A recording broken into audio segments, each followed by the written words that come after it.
Kanhangad സൗത്തിൽ tanker lorry വീട്ടിലേക്ക് പാഞ്ഞു കയറി. അപകടത്തിൽ വഴിയാത്രക്കാരനും ടാങ്കർ ലോറി ഡ്രൈവർക്കും പരിക്കേറ്റു. ഇന്ന് രാവിലെയാണ് അപകടം. കാഞ്ഞങ്ങാട് ഭാഗത്തേക്ക് വരികയായിരുന്ന ടാങ്കർ നിയന്ത്രണം വിട്ട് ഇരുനില വീട്ടിലേക്ക് പാഞ്ഞു കയറുകയായിരുന്നു. സൗത്തിലെ കെ.ടി. തോമസിന്റെ വീട്ടിലേക്കാണ് ഇടിച്ചു കയറിയത്. മതിൽ തകർത്ത ടാങ്കർ വീടിനിടിച്ചു നിന്നു.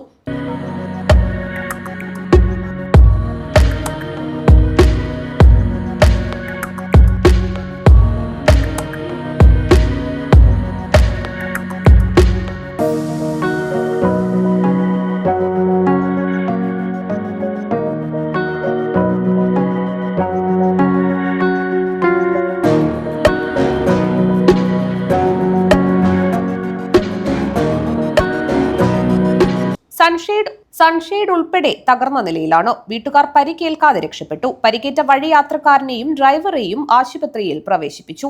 News bureau, Kanhangad.